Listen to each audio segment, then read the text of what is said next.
नमस्कार, मैं अमित कुमार। तो दोस्तों, आप भी कुछ ना कुछ गूगल पे सर्च करते होंगे। तो क्या मतलब कभी आपके दिमाग में ये क्वेश्चन आया कि भाई गूगल सर्च काम कैसे करता होगा? तो मान लीजिए दोस्तों, गूगल पे आप कुछ भी सर्च करते हो तो गूगल के पास तो उसके रिलेटेड लाखों करोड़ों पेजेस होते होंगे शो करने के लिए। तो अब क्वेश्चन आता है, गूगल कैसे डिसाइड करता होगा कौन सा पेज आपको दिखाना है? ठीक है। तो यहाँ पे क्या है, तीन प्राइमरी फंक्शंस हैं बेसिकली जिन पे गूगल ये पूरा गूगल सर्च का प्रोसेस होता है। तो सबसे पहला प्रोसेस है इसका क्रॉलिंग। ठीक है। क्रॉलिंग एक प्रोसेस है जिसमें कि क्या करता है, गूगल सेंड करता है वेब क्रॉलर्स, ये पूरा एक जाल की तरह होता है, to crawl the different websites basically. ये वेबसाइट्स को क्रॉल करने के लिए वेब क्रॉलर्स को भेजता है पूरी जानकारी लेने के लिए कि ये पर्टिकुलर वेबसाइट किस पर्टिकुलर टॉपिक के कंटेंट के ऊपर है। तो वेब क्या होता है दोस्तों? वेब वो चीज होती है जहां पे हमारी वेबसाइट्स और वेब पेजेस स्टोर रहते हैं। आपको तो पता है ये एवर ग्रोइंग लाइब्रेरी है, डेली कोई ना कोई नया वेबसाइट और नया वेब पेज वेब पे आ ही रहा है, डेली ऐड हो रहा है। तो यही है क्रॉलिंग का प्रोसेस। ये एक जाल की तरह होता है, ये क्रॉलर्स को सेंड वेब क्रॉलर्स को सेंड करता है डिफरेंट वेबसाइट्स पे। और वो पूरा पता करते हैं कि भाई ये पर्टिकुलर वेबसाइट पूरे डाटा कलेक्ट करके उनके टाइटल्स और उनके कीवर्ड्स कलेक्ट करके कि ये पर्टिकुलर वेबसाइट किस टॉपिक पे है, कैसा कंटेंट है। तो उसके पास एक दूसरा प्रोसेस है इंडेक्सिंग। जो डाटा और जो इंफॉर्मेशन पूरे वेब क्रोलर्स लेके आते हैं ना हर वेबसाइट से, वो पूरी की पूरी स्टोर होती है इंडेक्सिंग में। ये मान लो एक लाइब्रेरी की तरह मान लो जहाँ पूरी इंफॉर्मेशन स्टोर हो रही है कि कौन सी वेबसाइट पे किस प्रकार का डाटा है। इसे सिंपल भाषा में समझना हो, बुक देखी है आपने? बुक के फर्स्ट पेज पे आपने इंडेक्स देखा होगा जहाँ पे लिखा होता है इस पेज नंबर पे आपको ये वाला टॉपिक मिलेगा, इस पेज नंबर पे, उसी प्रकार से। और तीसरा प्रोसेस होता है रैंकिंग। मान लीजिए आप कुछ भी सर्च कर रहे हो गूगल सर्च पे जाके, और उसके बाद क्या होगा कि गूगल सर्च जाएगा इंडेक्स में। इंडेक्स में बोलेगा भाई हाँ भाई इस कीवर्ड के रिलेटेड ये वाला टॉपिक है, अब जाओ। और उन्हें बोलेगा कि भाई अब आप जाओ और शो हो जाओ।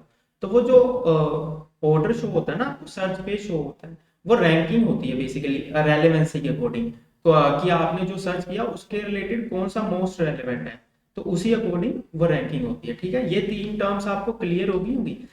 एक्चुअली जब तक आपकी वेबसाइट क्रॉल नहीं ना होती तब तक वो मीन्स सर्च रिजल्ट में शो होने के लिए एलिजिबल नहीं होती बेसिकली, क्योंकि गूगल के पास तो उसका कोई डाटा नहीं होता, ये भी याद रखिएगा।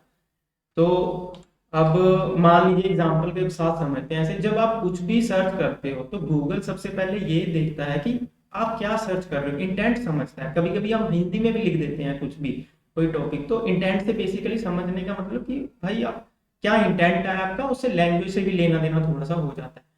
फिर उसके बाद गूगल जाता है भाई इंडेक्स में, देखता है कि भाई उसके रिलेटेड कीवर्ड्स कैसे मैच हो रहे हैं, कौन से टॉपिक्स पे आप सर्च कर रहे हो, रेलेवेंसी दिखाता है।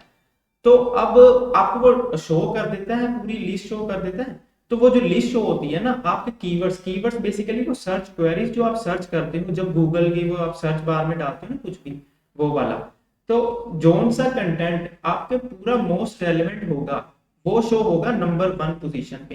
ये डिक्रीजिंग ऑर्डर में जाता है, जो सबसे लीस्ट रेलेवेंट होगा ना आपके कीवर्ड्स पे वो सबसे लास्ट में शो होता है। तो पोजीशंस तो इसी पे मैटर करते हैं। लेकिन मान लो अब सारा का सारे टॉपिक जितनी भी वेबसाइट थी वो सारी रेलेवेंसी थी, मतलब उन पे सारा कंटेंट जो था वो रेलेवेंट था। अब उनकी पोजीशन कैसे वेरी करती है? उनकी पोजीशन वेरी करती है कि उनका क्वालिटी ऑफ कंटेंट कैसा है। गूगल ये देखता है कि भाई इनका क्वालिटी ऑफ कंटेंट कैसा है। अब गूगल को कैसे पता लगता है?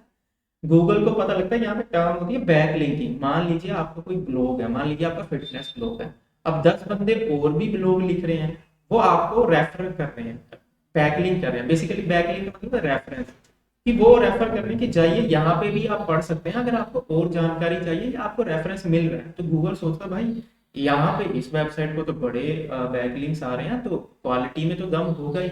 और दूसरा एक और फैक्टर मैटर करता है कि भाई हाँ आपकी मीन्स यूजेबिलिटी कैसी है, आपका मोबाइल पे, टैब पे, पीसी पे, मतलब वेबसाइट सही तरह खुलती भी है कि नहीं। और ना हो कि कहीं पे 5-5 10-10 मिनट लग रहे हैं वेबसाइट खोलने में, तो इस पे भी आपकी रैंकिंग वेरी कर जाती है, कितनी यूजर फ्रेंडली है आपकी वेबसाइट। और तीसरा फैक्टर ये भी होता है कि भाई आपकी लोकेशन, आपकी सर्च हिस्ट्री। मान लीजिए आप ज्यादा अगर सर्च करते हैं फिटनेस फॉर जिम, और कुछ एक बंदे करते हैं फिटनेस फॉर मॉडल्स। तो उसी अकॉर्डिंग टू हिस्ट्री आपकी वेरी कर जाएगी कि कौन सा पेज आपको ऊपर या नीचे किस पोजीशन पे शो होगा। तो यहाँ पे तो ये सारा हो गया गूगल सर्च किस प्रकार से काम करता है, ये सब मतलब मैंने आपको बता दिया। बेसिकली मेन फैक्टर्स तो यही रहते हैं। तो अब यहाँ पे ऐड करना चाहूंगा कि गूगल फाउंड कब हुआ था। बेसिकली जनरल नॉलेज के लिए कर रहा हूँ। गूगल फाउंड हुआ था 1998 में, और किसने 1998 में, और किसने फाउंड किया था? लैरी पेज और सर्जी ब्रेन ने। और अगर हल्की सी प्रोनाउंसिएशन में दिक्कत होगी तो एडजस्ट कर लेना, आप गूगल भी कर सकते हो। और दोस्तों मैंने नई मूवमेंट स्टार्ट करी है, #हाउ मूवमेंट, जिसे आप ज्वाइन कर सकते हैं मेरे चैनल वर्टोस्फेयर को सब्सक्राइब करके। और अगर आपका भी कोई हाउ है तो आप कमेंट कीजिए नीचे, और मैं कोशिश करूंगा कि उस आपके उस क्वेश्चन पे जरूर एक वीडियो बनाऊं रिसर्च वगैरह एनालिसिस करके। तो वीडियो को लाइक ना करना भूलें बिल्कुल भी, और शेयर जरूर करें। धन्यवाद।